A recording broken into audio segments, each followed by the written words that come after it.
enemy. I think White will beat him. I think Joshua will beat him. Oh, wait a minute. Wait a goddamn minute. Hold up go here. into it. Dillian White beat Tyson Fury. Yeah. I'll tell you why. think his feet are too slow. Tell you why. I think his feet are too slow. No. Styles, right. You see what they say, styles make fights? There's one thing that Fury's got, right? So he's got that speed of that quick sort of, he's got that quick jab, he's got the quick out, but he's only quick when he doesn't sit down and put any power in the shots. Dillian White's not going to care about those little flappy shots. He's going to come straight in, he's going to come for the body, and then if Tyson Fury wants to do all of that leaning on you, try and tire you out stuff, remember, Dillian White can do that just as good. Let's look at the time he almost clotheslined Joseph Parker over the ropes in their fight several occasions. So let's not also forget he was also about 30 seconds away from losing that fight against Joseph Parker. Yeah, but that's right in the 12th round. I'm saying, but this is all like in the whole first half of that fight when he was doing all of that leaning on the bully boy tactics. He'll go strength for strength with Fury, and we've never seen Fury execute that kind of game plan that he did against Wilder for 12 rounds. Is this a South London thing? Wait, 1 second. Is this a South London thing? Are you doing this because Lewisham and Brixton are only about 20 minutes away from each other? No. Don't get me wrong, I'm a supporter of White, but I'm looking at it objectively. I'm looking at what he does, how he moves, and his style of fighting. He goes back to that body punching. It's a long night for Fury. And I just don't think the same tactics that Fury used to beat Wilder, he can't use those tactics for White because White's bigger, stronger, and he's more ready for that kind of work. So that's what I'm saying. It's all about, if you look at it wrestling-wise, let's not forget the kickboxing background, that sort of brawler street fighter mentality anyway. He's not going to be intimidated by all of that. So Fury's going to have to sit down on all of his shots in order to actually make a dent. But by that time, he's lost some of the speed that made him dangerous in the first place. So what you just saw was a clip from an episode of Ade and Friends with Ade Oladipo, also with G-Man Boxing on there as well. So shout out to G-Man. That was the first time we ever met and spoke to each other. So it was a good episode. That was episode 5. So you can find that on Ade's channel if you want to watch the whole thing. But yeah, Ade and Friends episode 5. That was done in the year 2020. And from then, I mean, prior to obviously recording that, I felt the same thing. And I felt that same thing up until tonight. But yeah, it was, look, there's nothing I can say. It was a horrendous take. Like, the merit for me was Dillian has got better boxing ability than Derek Chisora. He's on no way, shape or form is it anywhere near the level of Tyson in terms of actual boxing ability. And obviously, you know, the size difference makes a difference. But I just felt he would be able to find his way on the inside more and be able to do a lot more sort of damage downstairs, which, to be fair, first round he pretty much did that. You know, from that southpaw stance he came out in, he was, you know, sort of touching the body, hitting some quite hard shots. He landed some good shots throughout the fight to the body, to be fair, some really hard thudding shots. You heard them and you say to yourself, okay, well, yeah, obviously Fury's taking him now, but you could visibly see he didn't really like him as such. But you said, okay, but there's not enough work going on here. You know, and that video, Ade said, you know, no, his feet are too slow. I mean, okay, I knew his feet were slow, but I thought he would be able to get into range a bit more than he did. And in the first couple rounds, he was actually doing well in terms of closing off exits. Like, you would see Fury was trying to go one way, he was stepping in and stopping him from being able to do the whole circling around. And the first few rounds, yeah, I feel like he won the first one, and then Fury sort of kind of took over the next 2. But it wasn't like, oh, you know, he's dominating or he's now getting a grade. It was still quite evenly fought, and White was still doing decent work. Then that 4th round happened with the head clash and the cut and everything. And it just seems like as soon as that moment happened and they got emotionally involved in it, it's almost like Dillian just unraveled.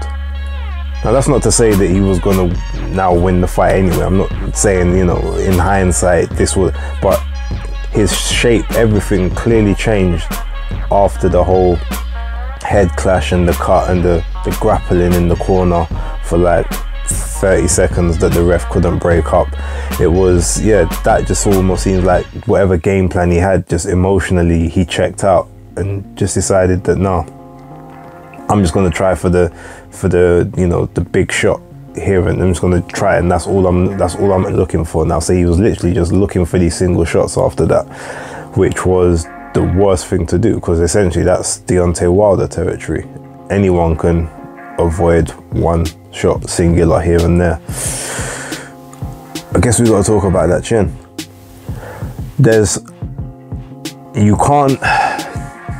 no way to improve punch resistance. There's no way to, you know, to build up a tolerance to a certain weakness. Sometimes you can build muscle and resistance around an area, but that area is always going to be touchable. And at this point, I don't know what it is. I don't know what it is about that particular spot, but he's clearly got an off switch, like right here, because anytime he gets touched here, it's always a wrap. I mean, the Povetkin one, you say to yourself, okay, no, that makes total sense, because like he landed just the most pitch perfect uppercut ever. The AJ one, he was tired, he'd been stunned by a shot before, he was trying to recuperate. Okay, you get put down again, makes sense. This one is weird, it barely touched him. Like, I'm not saying it, you know, yes, it connected, but it wasn't like a flush connection. It looked like a grazing shot. So, and obviously, yeah, when you look at the replay, you see, you know, Fury pushes him down like afterwards, but you can clearly see at that point, like, but you know, he was about to go anyway. Like it had all set in. It was all about to take place, and yeah, I mean, he got up. That, you know, the funny thing being, if he hadn't have made that one little stumble, even if he'd have been able to walk the two steps and just be okay, the bell would have rang literally straight after that, and he would have got the minute's rest. Now, would that have changed anything? Who knows? Probably not. Probably would have got taken out the following round, or the corner would have said, you know what, go for broke right now. If you get laid out, you get laid out, but swing for the fences. Like, whatever energy you've got left, like, swing. But yeah, to be fair, that's enough talking about Dillian and what he didn't do and what I thought he was gonna do. Like, look, the take was bad. Thought he could do better than that. He couldn't, or he didn't, for whatever reason. Like, if something comes out in a couple days or a couple weeks, or you know, some excuse or whatever, to be fair, I'll want to hear it. Like, you had your moment. Like, a lot of people believed.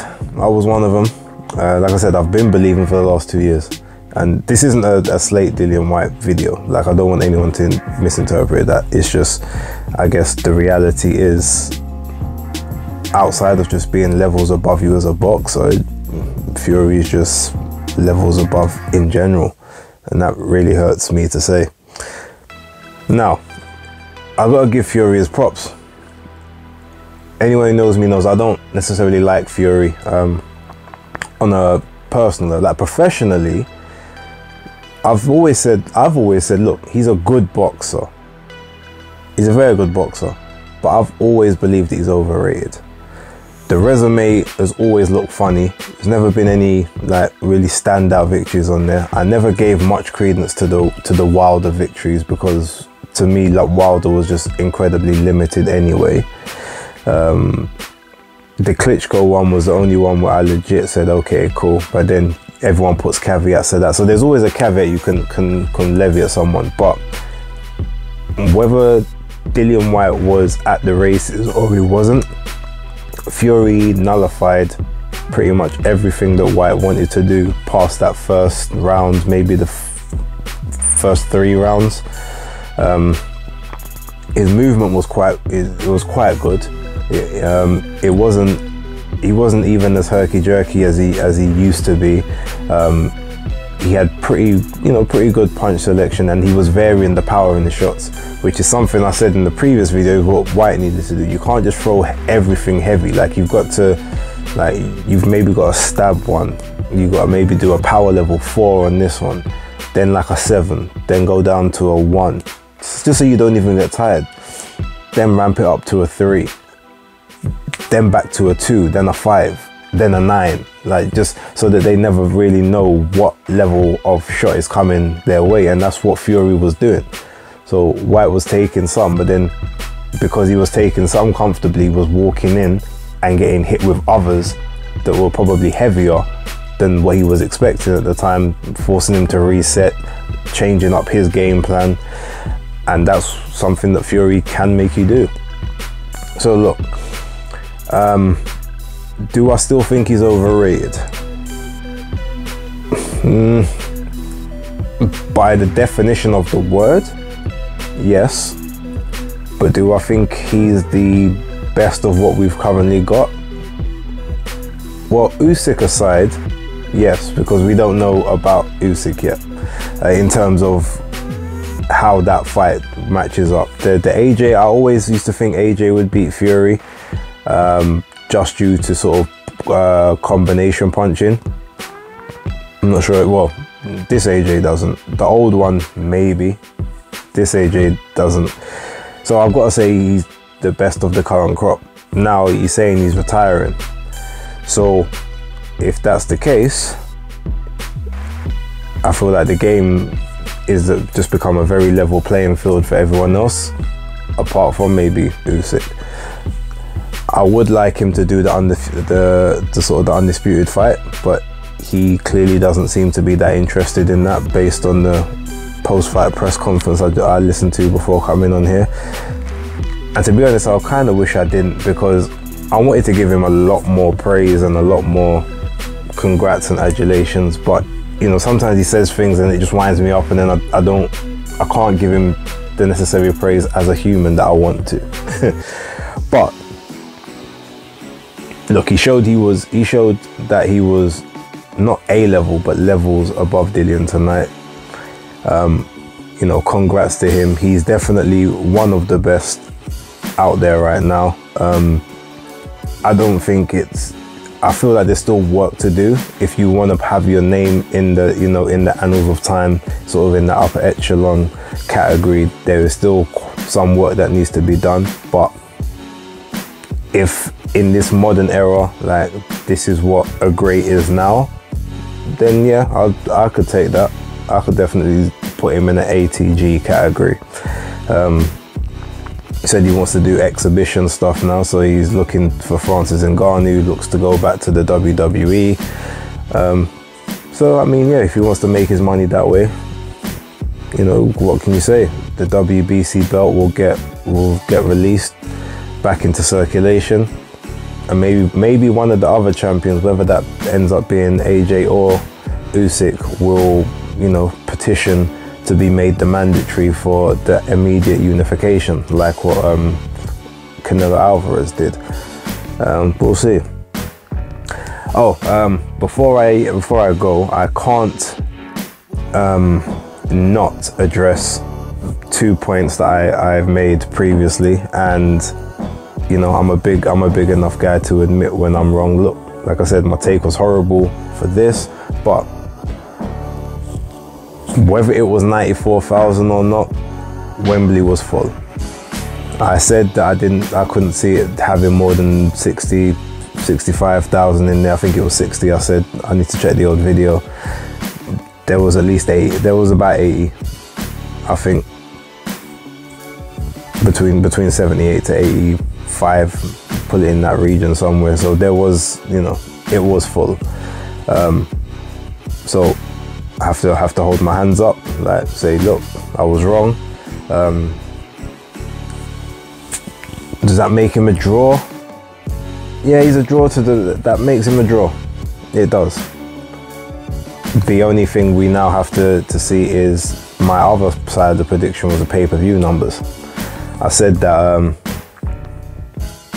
what did I say? I said the fight does about 650, and I said I can't see it doing, the most I can see it doing is like 700, I think, or 750, somewhere around there. So hey, I mean, I can have a trifecta of L's in this one, but that one I'm confident on. I still don't think that did a huge amount. I mean, look, the Khan Brook fight, which was like a big one, that did, what was it, like 560, 580. So add another 100k onto that. I haven't heard a lot of my non-boxing people talk about this fight, even up to today, on yesterday. So I don't know.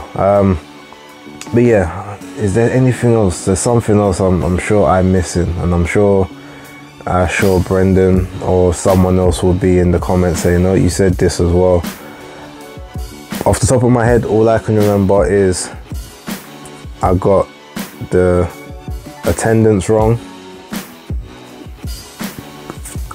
got the fight prediction wrong. Yeah, I guess pay-per-view numbers is the next thing if we get word of that. But hey, like I said, I can admit when I'm wrong. If you want to chuck all the bants at me in the comments, do so. You know, it's gonna be one of those weeks. I'm probably gonna not live this one down for a little while.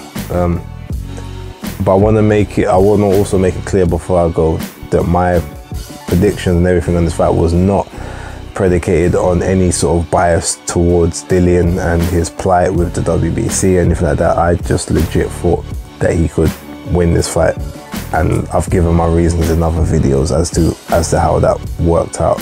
And clearly I wasn't the only person, because there's other very credible channels that did the same thing. But yeah, I'm gonna leave it there.